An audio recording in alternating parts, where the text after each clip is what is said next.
Chema. So today we are continuing with Collected Works of the Mother, Volume 13, also as Words of the Mother, Part 1. That's how they have been also known.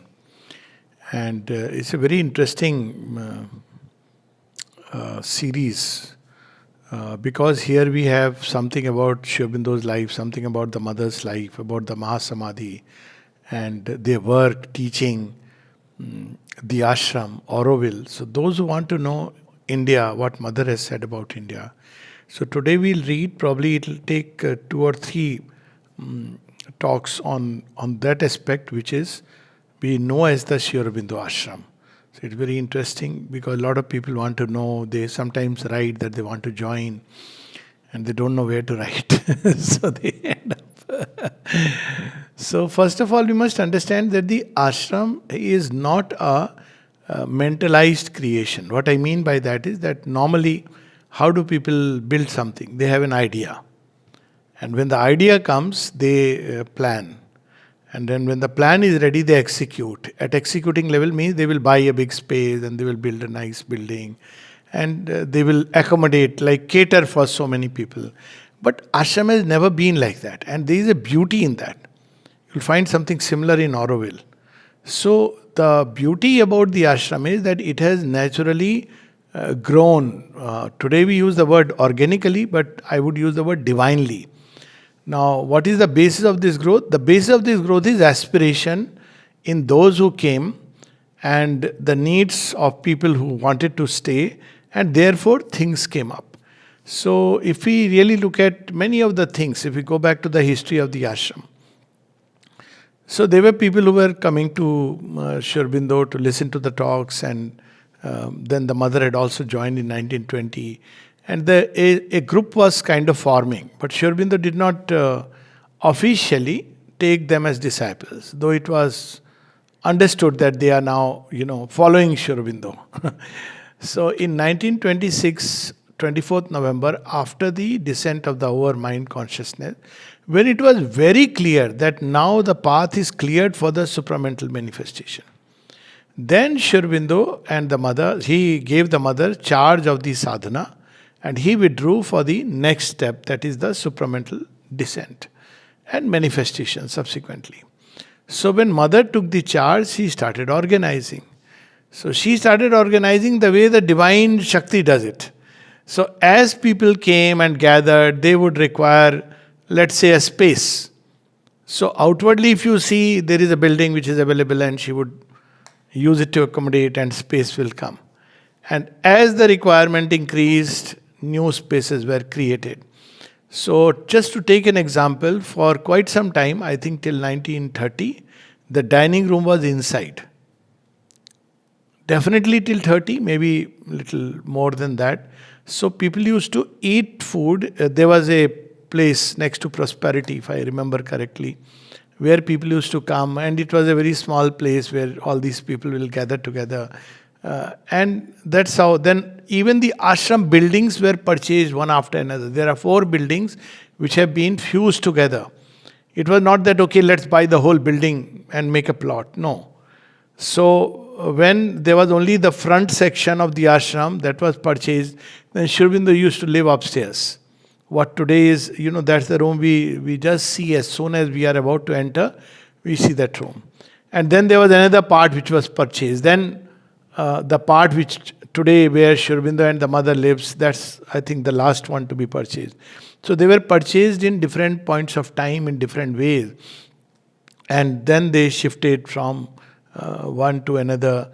And it's very interesting how things happen in a very interesting way, because the number of the residence number of Sri Aurobindo was number 9. And now it, what is it? Ledam Marine. So that's how, Marine Street, that's how we know it. And now it is 9 by 12. So 9 is the number of material perfection. And 12 is the Divine Mother's number. So it's all evolved. Then playground. Today if we go to the playground, we see it is amazing. But how it started? Started with a very humble beginnings. There was suddenly a sadhak, I think it was Birenda, who wanted to do build his muscles with, what is it called? Those things which dumbbells. So he asked the mother. Mother said, "Show me." So he showed how many kgs, what dumbbell he started. He said, "Good." Now that became the seed eventually. For as the aspiration grew, so the ashram grew. So by organic, I mean it's a play between the aspiration and the grace. So ashram is always, as Sri Aurobindo said, there are two atmospheres in the ashram, the human and the divine atmosphere. And it's a play between the divine and the human. Because its purpose is not to just have buildings, a very big meditation center where everybody can come and meditate. No, it's a laboratory of spiritual evolution. That's what Sri Aurobindo said. So those who are called, who come, and you can't do it mechanically. There is nothing like ashram doesn't advertise anyone, doesn't believe in converting anyone, doesn't go and tell people that you must come and join. And if you look at it, it's so strange that as the requirements come, people come. And why they come, how they come, each one has his own history. So that's how we see that, ashram has grown, aspiration and the grace. So, and mother said also, she said that if you want to change things here, you cannot do it outwardly. She said it is by the conversion of the members of the ashram that the change will come. You can't do it mechanically by any kind of outer rules, regulations. So actually never was any formal rule announced except much later. That too, when people kept on asking the mother, "Mother, please make some rules." So she made 4 rules and then she explained them. But otherwise there never was any rule. The only rule was that always behave as if the mother is looking at you, because she is always present. So it's an yoga ashram where people are here to do sadhana. So people ask, what if somebody doesn't do sadhana? The answer would be, it's his loss. That's it. We are not bothered about, who is doing, who is not doing. And it's true that it's not that everybody is here for the sadhana, especially after the 40s. Because in 40s, the ashram has its own history. We'll talk about it maybe some other time, because here we are confined to the volume. So the history is that it arose spontaneously, and the mother and Sri Aurobindo, the mother says that Sri Aurobindo and myself, after that 24th November 1926, they were wondering whether they should go ahead for the supramental transformation or they carry the world together. And she says that nature responded, so people came.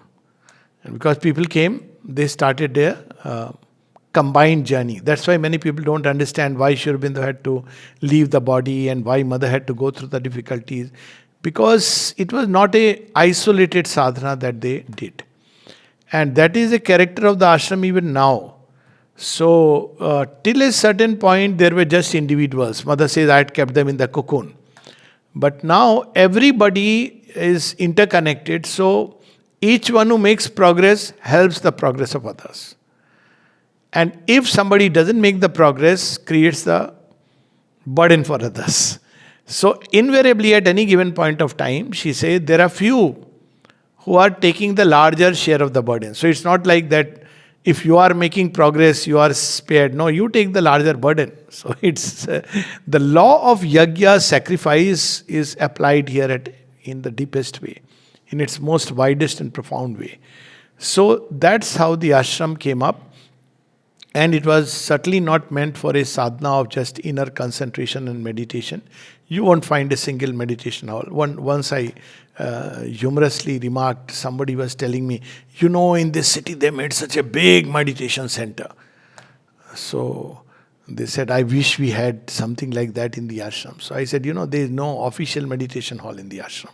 So the person knew about it, but it never struck. So I asked that, do you know why? I said, all life is meant to be meditation. You can't divide life between, and of course, those who want to meditate, the samadhi is there, and whole of ashram courtyard is a most profound meditation room, and of course the playground is there. But there is nothing like a separate meditation hall, as if you are cutting from life. So here life and yoga are intertwined with each other. So this is another unique part of the ashram, that this ashram is not just about there is a meditation room, a puja room, some place where satsang is held, and some food. I have been to quite a few ashrams, so I know what really happens. So there is a library, there will be a meditation room, or maybe the person's some room where the original person did sadhana or samadhi is there, and then there would be basically some food arrangement for the inmates, and on occasions for all those who come, they can take prasadam. This is the basic thing. Now, when a doctor may come time to time, do a health checkup, or a doctor may give free service to others, there is nothing of this kind here. You have all the activities in life are represented here. And of all these activities, the biggest is sports. And people ask Sri Aurobindo and the mother, why are activities like physical education, exercises, sports in a place like the ashram? And he reminds us that in ancient times in Gurukul, it used to be the way, norm. Because if the body is weak, you cannot bear the descent of the Divine Mother Shakti. So, there are a series of essays of Sri Aurobindo. And you have everything else. You have art department, you have Hublik, which I think now it's closed. So it grows like that, based on the aspiration. Somebody else may come and start something new. This is how ashram has been. If you want to, there are things which mother has left in the seed state.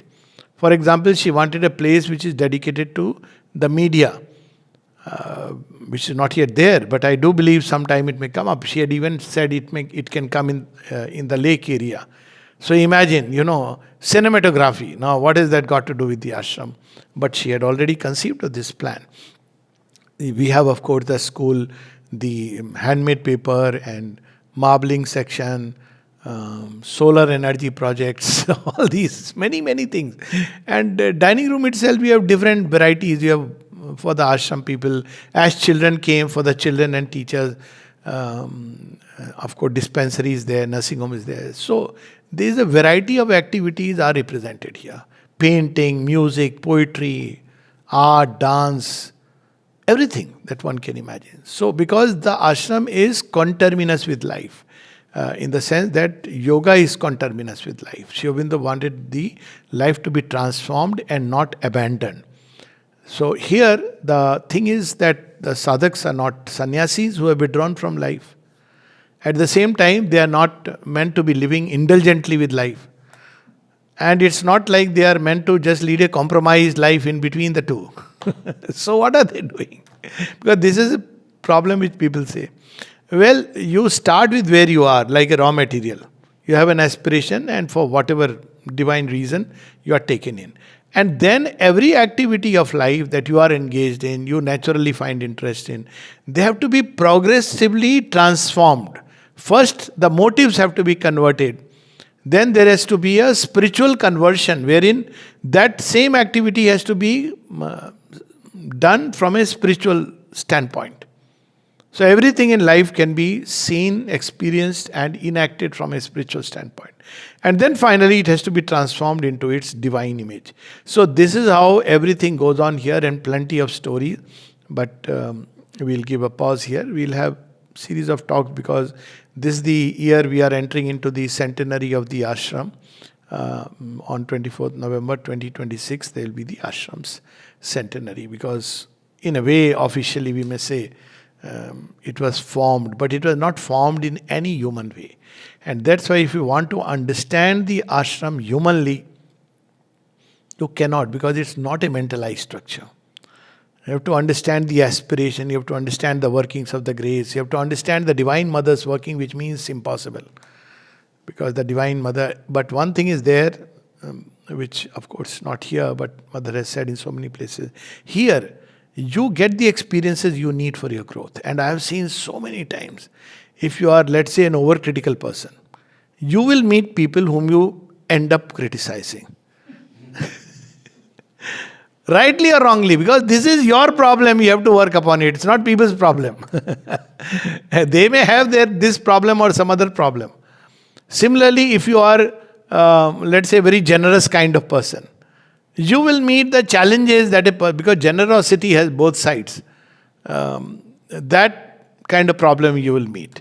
If you are a very emotional person, so you will meet that kind of a situations will come, issues will come.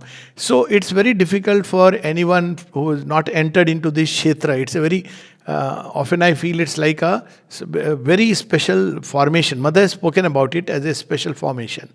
So the moment you enter, a different kind of energies begin to work upon you. And I have had this experience from the very beginning. Then when you become an ashram inmate, it becomes actually more intense. Whatever it is, it is something which you can experience it in a very living, concrete way. It's one thing to come in the ashram, stay for 2 months, 3 months, 6 months, and participate in work in the ashram. Quite another to join the ashram. Now, again, when I say join, qualified, it's not about writing your name in the prosperity list. But now it's like saying that, well, now everything of mine belongs to the mother and she becomes the center of my life. So this is how the ashram has evolved, and we'll read some of the passages. Otherwise one can just go on. There is no end to what one can speak of in the ashram. First, the mother describes what is the aim. Why people are here in the ashram. The usual sadhanas have for aim the union with the Supreme Consciousness, Satchidanand. She is not speaking of self. Self-realization, no. She is speaking of Satchidananda, because self-realization is the Brahman realization. But there is something which, as the Gita says, the Purushottama, who holds both the immutable and the individual, immanent divine within himself. So it's the Satchidanand. And those who reach there are satisfied with their own liberation and leave the world to its unhappy plight. On the contrary, Sri Aurobindo's sadhana starts where the others end. Now, does it mean everybody in the ashram has realized it? No. But this is the roadmap and the goal. You cannot really participate fully in this sadhana unless there is a basic realization, at least, of the divine within. At whatever point, one has to have that experience and the realization. Second is, because the goal is transformation eventually, you cannot ignore the outer life and realize it. Because otherwise, if you realize within and your outer life is left untouched, you can do a lot of meditation and realize. But then it is very difficult to get back to life, because this realization going only within exclusively may take several years. And then when you come back to outer life, you are not ready or prepared. Then one will do the same mistake as was happening in ancient times. Once the union with the Supreme is realized, one must bring down that realization to the exterior world and change the conditions of life upon the earth until a total transformation is accomplished. We must take all these words in their most highest, widest impersonal sense.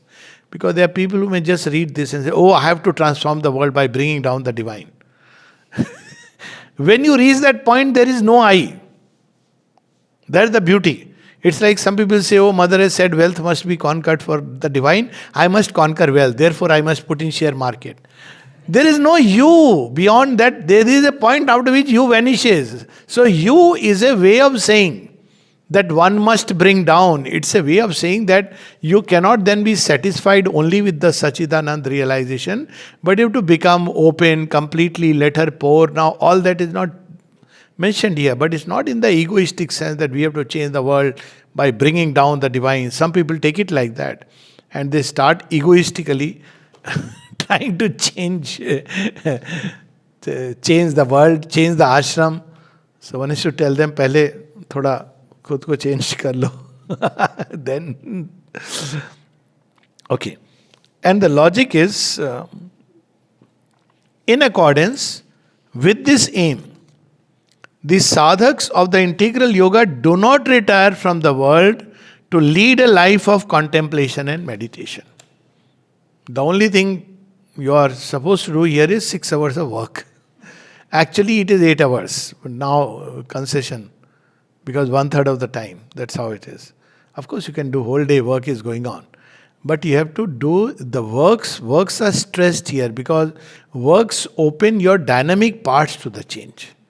Only meditation, contemplation, only bhakti doesn't open these dynamic parts. When you work, whether it's writing or something you're doing with the hand, or you're speaking, you're walking, all the physical body, the life energies, the nervous system, of course the mind, everything is involved.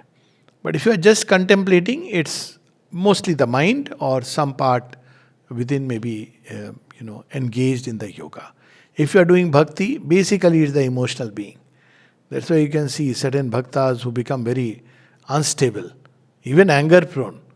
So this is a integral yoga.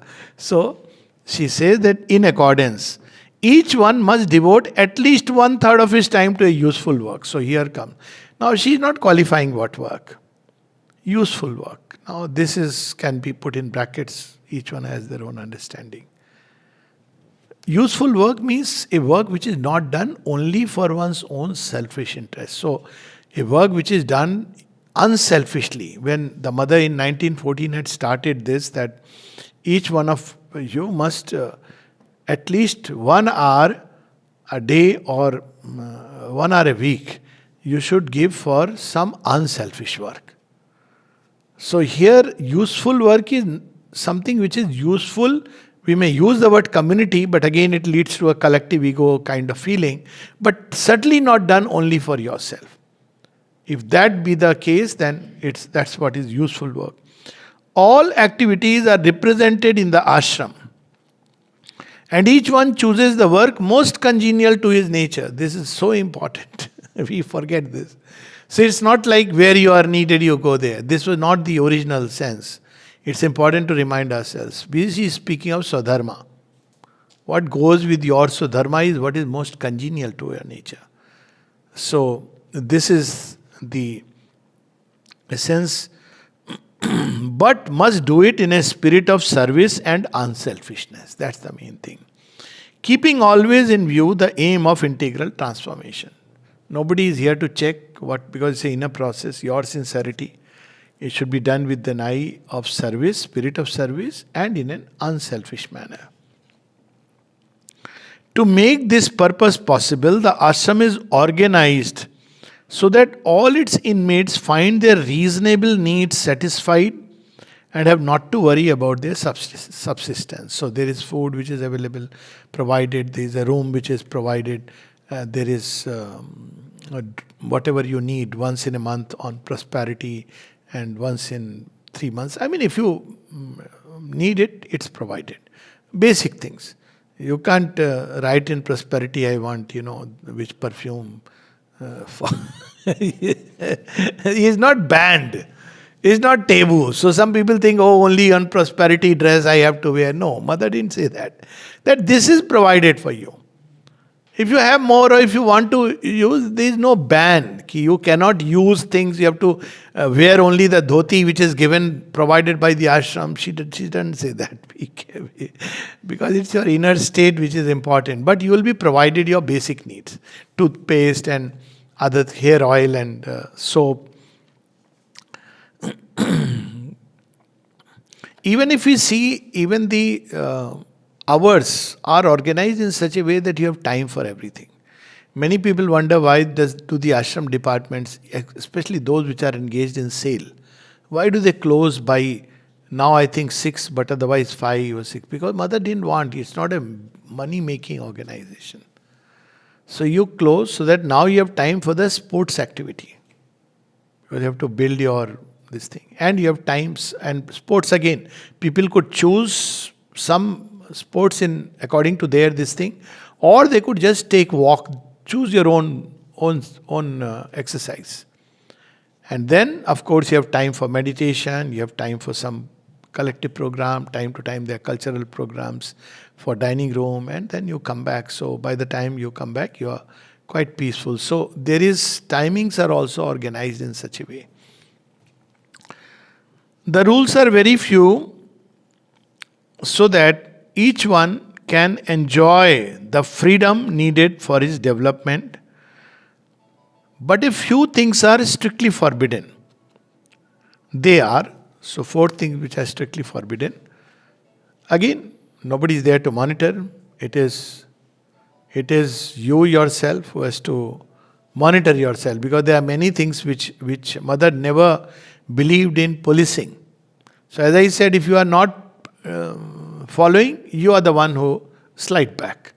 There is nothing like, oh, we found you engaging in politics or smoking and therefore you are out of the ashram. No, it's not like that. And nobody here is to point fingers at others. But it's left to your own sincerity, and there is a logic behind these rules. So first is, and that logic she is not explained here but at great length elsewhere. So one rule is politics. So politics is of two kinds, political parties, and second is internal politics. Wherever you have more than two people, there is politics. Okay. From the family, I'm sorry, but till any level. So, but here it is politics in sense of the parties. And the reason is very simple. Because you will have your own affiliations, you will vote, everybody has their own opinions. But when you start becoming spokespeople of a party, then every party has its own angle of vision. Besides, like the other day I was talking about the Lit Fest which was held in the society premises. So I said, see, I understand that all Lit Fests so far all over the world have been held, in India were left oriented. So now some people who want to hold a right oriented lit Fest. I said, all right, but you should not use these premises, because the moment you use the premises, then what happens? Tomorrow, every party will say, we want to hold our own affairs here. Can you allow that? Because then you are becoming favorable to one, unfavorable to other. Therefore, politics is a personal matter and spirituality is a universal matter. I'm reversing. So, this is the reason why. She is not saying don't. And if you join a political party, obviously you cannot do both things together. Again, because now it almost like, oh, this ashram has this kind of approach. It's basically right wing or basically left wing or basically centrist. Now, this is not healthy and this is not meant for good for your inner growth. So, you have your leanings, you have your opinions, viewpoints, you can express, you can write, you can vote. But to join a political party as a member, to canvass, campaign, or while being an ashramite, you could be outside the ashram and do it, no problem. But as an ashram stands for something. That's the whole idea. And see how far-seeing it was, because how the ashram was attacked by political parties because they misunderstood it to represent something. Second is smoking, and the third is alcohol. So smoking and alcohol, mother says that, they bring the consciousness down. Smoking invariably attracts beings of adverse nature. This I know very clearly, and these beings get attracted because there is something to do with smell and sounds. In fact, all the five senses have to do with beings of the elemental energies. So that's why good fragrance keeps them away. It automatically attracts the weak forces. And bad smell like smoking, it attracts very adverse kind of forces. So people get heart attack and all this not just because nicotine. That's one part. But it attracts that kind of force. Even human beings have smell. And that smell attracts godlike or demonic forces. So that's why the ancient culture, at least we grew up in that take a bath, at least in the morning, even in the evening. The idea was that the body itself, the energies, should not draw these forces. It was not just a ritual. So smoking and alcohol, as we know, it makes you very impulsive. It uncovers all those impulses which you withhold by reason. It knocks off the reason, rational faculty. So that's not good, because rational man is a human proper. To go beyond rational man is spiritual. But it makes you go below the rational man. It uncovers your animal instinct. So that's why alcohol is forbidden. And the fourth, of course, is sex enjoyment. So it's possible that, things happen. But if one starts doing things only for the sexual pleasure, sexual enjoyment, then again, why? Because it pulls the consciousness down. Sexuality is at the most root chakra, Muladhara. And so we can either procreate or we can recreate or we can new create. So either it's procreation, recreation or new creation. So again, it's like a choice which each one has to make. And the process and all is, she's not. So many people start taking, oh my God, now they get into guilt, they start doing unnatural stuff. No, that's not what Sri Aurobindo and the mother has said. So one has to read all that to understand how this energy has to be mastered. They didn't expect that a 20-year-old, the moment he joins the ashram, generally Sri Aurobindo and the mother did not take very young people.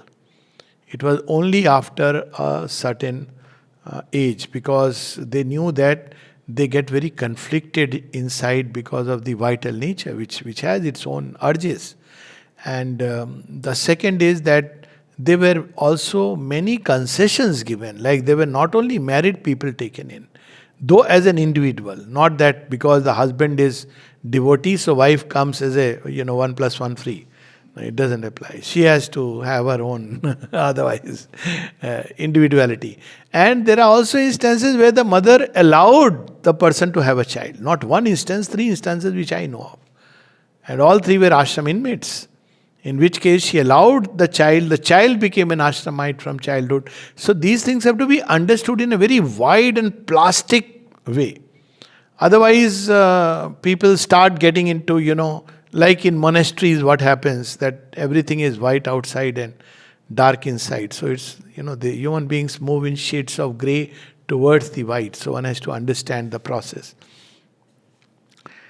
Great care is taken for the maintenance of good health and the welfare and normal growth of the body of all, small and big, young and old, because body is the basis. So this is what she has said very beautifully. Then many people say that why don't we do some social activities like philanthropy and free service to it's a question of you have a certain amount of energy, which way you want to direct it. So the mother says very clearly, ours is neither a political nor a social but a spiritual goal. So one has to understand what it means. Spiritual goal is about getting rid of ignorance. So the only worthwhile social activity, if at all, would be where you help human beings to awaken from their state of ignorance to a state of, aspiration and wisdom. All other things are done everywhere. And Mother has said that there are many things which are done everywhere and people can do it. But this is not the place for that, because here we are here to do something which we cannot, which is not done outside because they don't know it can be done. So here it is about doing your activity, but with the true inner attitude, then the true inner aspiration, then the true inner consciousness, etc., etc. So it's not about doctor doing free service, but doctor learning and slowly tuning himself to become a divine healer. And I often imagine that the ideal state would be that you don't need, a doctor doesn't need to give medicine, he just goes and talks to the patient and says, okay, let me talk in Hindi. भैया सब ठीक है कोई बीमारी नहीं, there is no illness, don't worry. And those words carry a power. After all, Sri Aurobindo has said, oh, cancer that can be cured by suggestion, mental suggestion, she has used the word. So we hope, and one day it will be like that we'll not have too many ancillary services. We are multiplying right now still in that mental curve. It should be that we have few doctors and their role is basically, everything is fine, don't worry. Give some gentle medication, do some little examination if you need. We are not here like AI generated, that is done outside. We don't need to, if that is what we have to do, we can, the world is there. In Pondicherry you will have 7 or 8 hospitals like that. But here the person should be so deep, profound, rooted in the mother, that all that is needed is to take a look and say everything will be all right, and the person gets all right. So this is what, and it's based on many things that the mother has said. So I am not going into it because people will say, but that's true. Like someone asked the mother that why do we have filters in the ashram if it's not the microbes? Now, all these writings are elsewhere. So she said, how many of you are ready for the inner healing? Most of you, majority of you are living in the physical consciousness. Like you see, when vaccines came, More than anywhere else in the world, some of us were over enthusiastic to follow the government order. So that's because every layer of humanity is represented here. We must know that even the most tamasic person, ashram is a really heterogeneous grouping, not just because of different states of India that may or may not be there, but because different layers of humanity, right from the most animal-like to the rakshasic, asuric, and devic type and human gradations. Everybody is here, and Sri Aurobindo says that if only sattvic people were called here, then the problem of rajasic and tamasic humanity will not be solved. So they have also been brought under the larger spiritual umbrella. And there is a reason, purpose. That's why I said you cannot understand the ashram based on mental logic, because it's the Divine Mother's creation. What we want is a transformation of the individual consciousness, not a change of regime or government. There are many people busy with that. For reaching that goal, we put no confidence in any human means. However powerful, our trust is in the divine grace alone. So each one has to become open, whatever time it takes. But this is the process. Each one has to open and become a receptacle, receiver, and transmitter of the divine grace.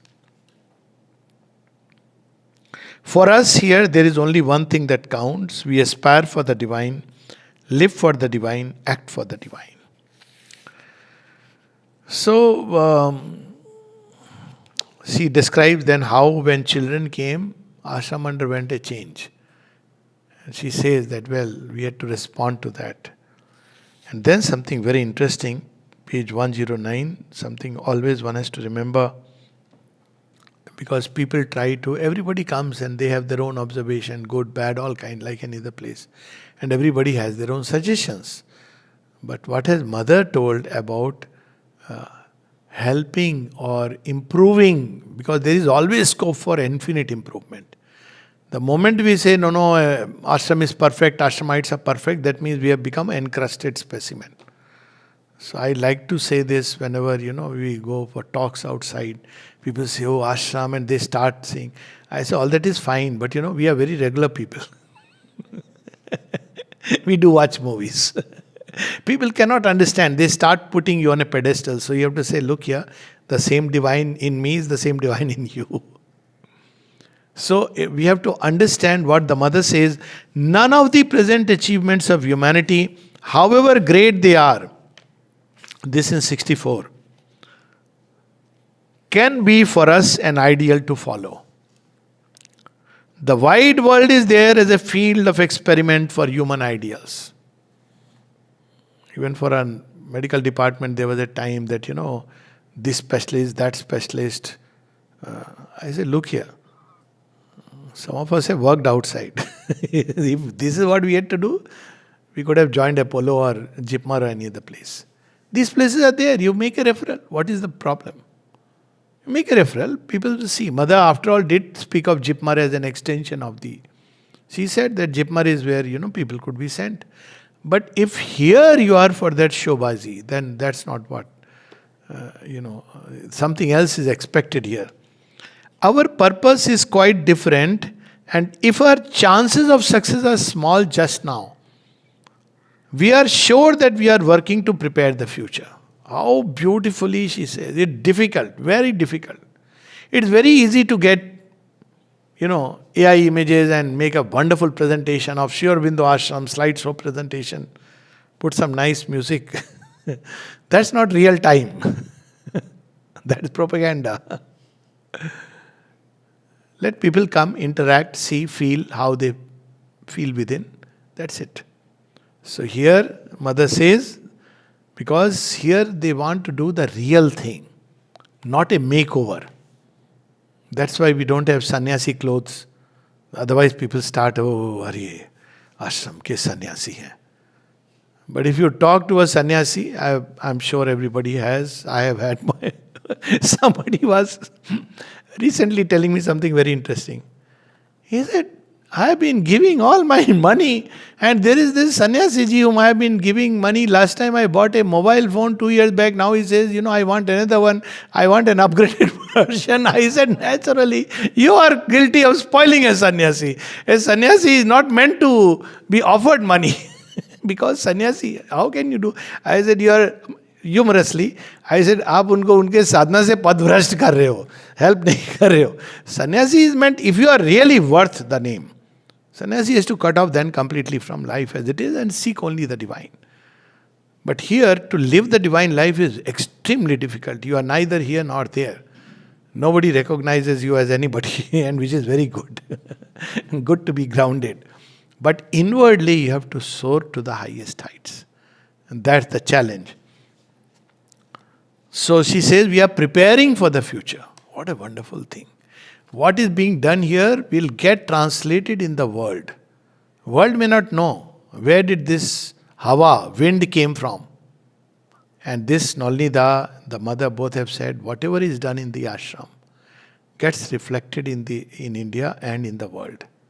And I could go on pointing to certain tendencies. But that's a different subject also. Nolnida has written about it. The individual, the ashram and the world.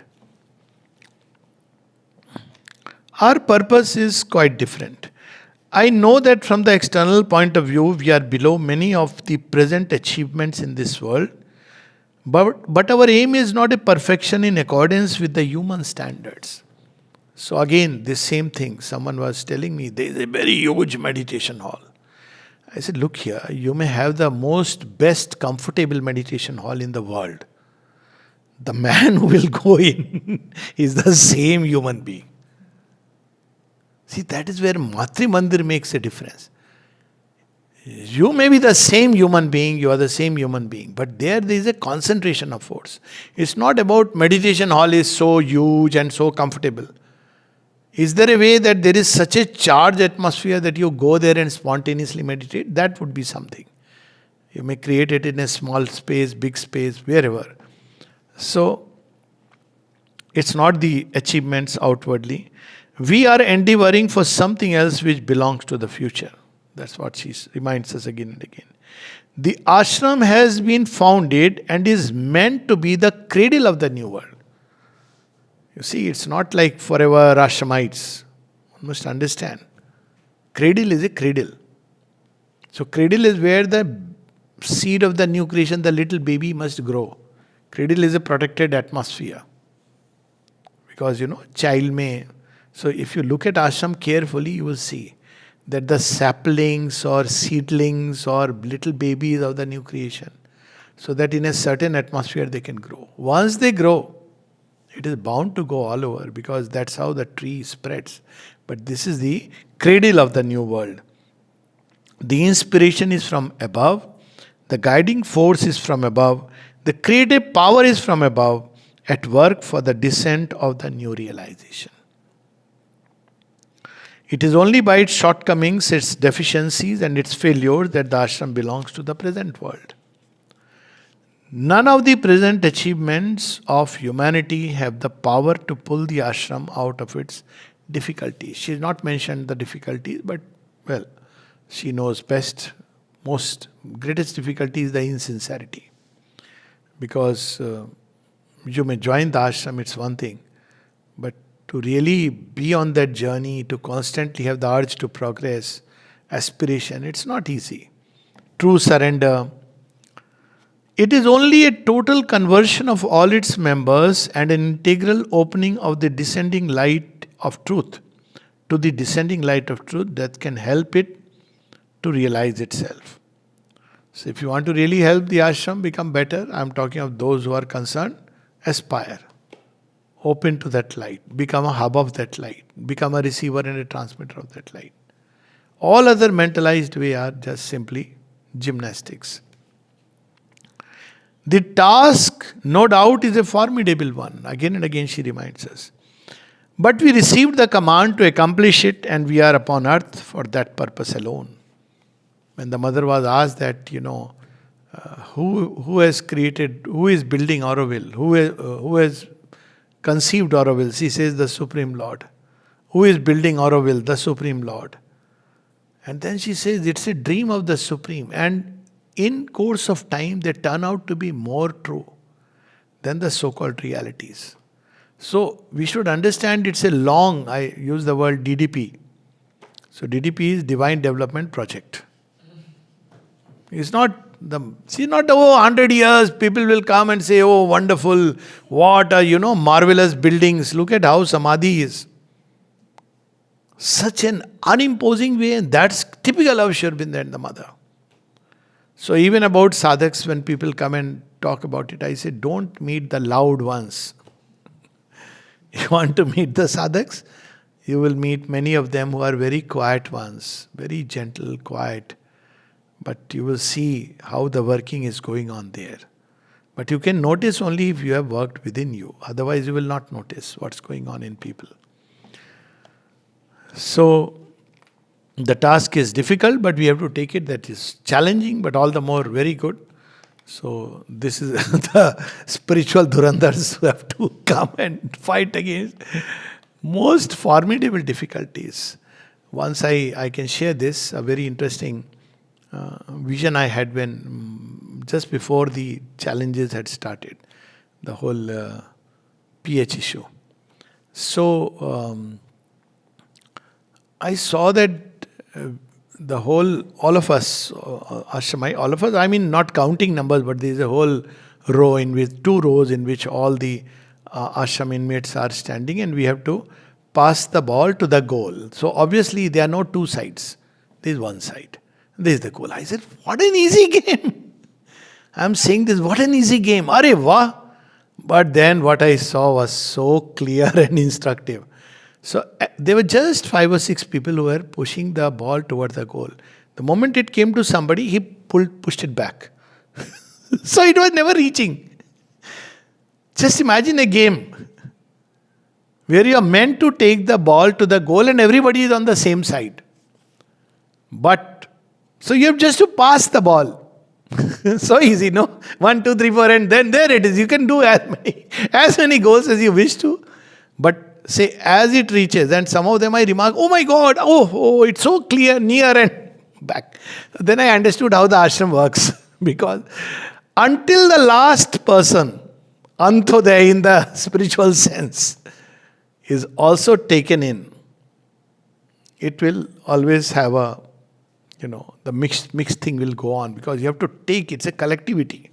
The last person, it's not like some great sadhaks. Ashram is not meant to do that. There will be people who are more developed, there will be less. That's obvious, different stages, degrees. But the final shot is when all are aligned. That is the difficulty. And this experience I had when Dada's last year, when we had the, when was it, 2010 or 9, when we had the sports ground. So I was also participating in that. And then suddenly a whole thing started coming in my head. 1,000,000 footsteps marching to a single tune. And then I realized why the importance of the playground, Dada, what he is doing to hold the march of humanity together and being trained to, how this whole thing connects. And the day we all begin to march to the tune of the divine will, that's the day you will see the thing realized. No outer thing can do it. You can't put people and say, you better do it. If you don't do it, you will be out of the ashram. You say, you be out of the ashram first. That's what it means. Cling to truth meant that. To your own deepest truth, inmost truth. It requires a great courage to live by that. Not to point fingers, not to, So she says, the task is difficult. We shall continue up to the end with an unfailing trust in the will and the help of the Supreme. So wonderful. Now, as they say, engaged for good, forever, in this work. The door is open. Now who is to come? Not those who are tired from life. This will make you even more tired if you are trying to take rest and peace. There is tremendous peace here, but it's a very dynamic peace. It's not a kind of, loose peace, very nice, peaceful you feel. It's a very dynamic peace, very creative peace, peace which is one with Ananda. And so she says the door is open and will always remain open to all those who decide to give their life for that purpose. The divine manifestation, the new creation, call it whatever, or simply the mother. So those who are ready for that, the doors are open. Last thing we'll read in this, and because there are many, as I said, we'll have this on a series on the ashram, because they are worth reminding, especially because we are entering the 100 years. So it's worth reminding ourselves.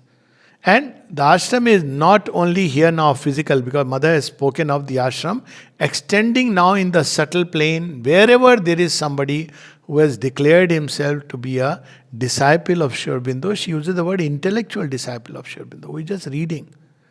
So now this whole thing is extending and not just applying itself to a limited people who are based on prosperity list ashram inmates. So it's now extending everywhere. So she says, here we do not have religion. So people often ask. So they say that, you don't allow any of these deepam and all these things. So I said, flowers are there. No, you are not even allowing offering of flower. I said, see, today we'll allow these things. No, if I'm talking of not, I am nobody to allow. Stop. I said, tomorrow if somebody says, I want to bend down on my knees and do namaz, how are you going to stop? So actually this happened. I think some people know. Dara said, I want to do namaz. Because all the Hindu things are allowed here. Actually, they are not about Hindu things. They are Sanatan Dharma, which is the spirit of the ashram. So the Sri Aurobindo says, if you want to do your namaz 5 times, you can go anywhere in the world and do it. And then she explains that the ashram does not belong to Hindu religion or like that. But it's based on certain fundamental truths, which are Vedantic, which are Sanatan Dharma truths. But we don't indulge in, fasting and all this. Again, if you want to do individually, you can do it. If somebody wants to kneel down and do namaz in his room, it's up to the person. But as such in the ashram, those rituals are not there. It's your individual ritual you can devise. You can light up a deepam in evening in your house and it's beautiful. But in the ashram, basically go there, concentrate, be sincere, aspire, surrender, change yourself, reject all that needs to be rejected. This is a much more difficult effort to light up the fire of aspiration within than to light a deepam outside. It looks very nice. So to that extent, it's very nice. So, and it's not banned or nothing. There are departments where they do it. And in many ashram programs, they do it. But as it's not religion in that sense that this belongs to this or that religion. We replace religion by the spiritual life, which is truer, deeper and higher at the same time. That's how we can understand the rishis of yore. They were deeply engaged with life, but they had made ascension of consciousness inside. And they were not, later on if you see Zee TV and all that, what the life of Rishi is, they will see all these modern ideas which have come up. If you really go back to the time of the Vedas, how many temples were there and what temples were there? To whom, which god they were dedicated? The Vedic Rishis talk about it, that which god should we offer? Havisha Videham, Kasmaya Devaya Havisha Videham. Who are the gods? Talks Agni, Vayu, Indra. We don't even have all cosmic powers. So we should understand it reconnects with the ancient Vedic aspiration of transforming humanity individually and collectively. So it's not religion, but spiritual life is that's why he's saying it's higher. They are not on the same level. Again, nothing is a taboo for anyone. Anyone can do whatever they want to do, chant inside, people sit with mala, they do even pranayam. Nobody comes and tells you don't do anything. It's freedom. You want to do that way, your connection with the divine, nobody is here to teach, meditate like that. Nobody has the you are meditating in the mind center, you have to do in the heart center. No. You may be meditating upon the meal, what they are going to give in the dining room. So it is left to the sincerity. That's why she says it's much more difficult. Then suddenly a guided meditation is much easier.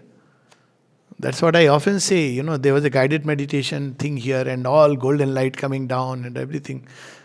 They had made me the chairperson. So after that whole thing was open, somebody had come, he said, I know you people are here, but I will teach you. He started on a very arrogant note. What really the supramental transformation is. And he started with golden light, all image. It's nice. And there were people who were actually there in Hall of Harmony and they went into a deep sleep. So it was getting too much, because this is gross insincerity. So luckily the dining room bell rang. So while he had finished and he was waiting, now for 10-15 minutes you have to lie. I said, by the way, dining room bell has rung. So if you people, those who want to have food, please go. That was my remark as a chairperson. Others can continue. Within 5 minutes. All the transformed humanity. And the person who had come from outside to great offense, I said, that's fine. We are talking nonsense. That's not how transformation takes place by doing. This is nice again. You want to do a imagery, perfectly fine. But don't mistake it. It's every aid or tool you can use to make yourself one step better.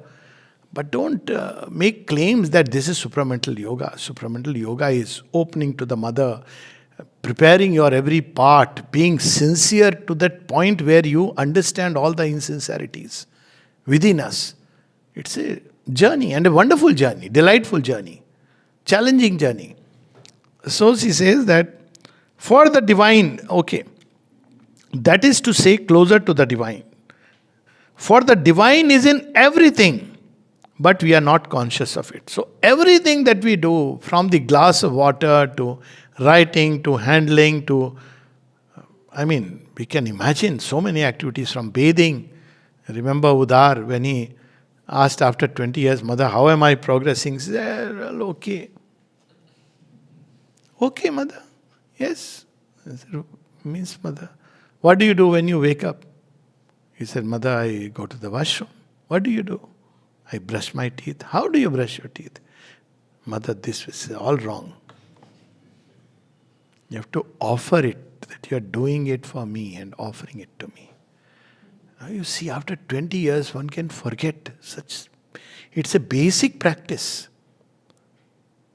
Wherever we are going, whatever we are doing, to remember and offer to her. Doesn't matter where you are going. Tell the mother so that she is with us and to remember her as often as we can. So the divine is in everything, but we are not conscious of it. This is the immense progress that man must make. No ordinary progress. Immense progress that the divine is in everything. Including the human being whose face you don't like to see.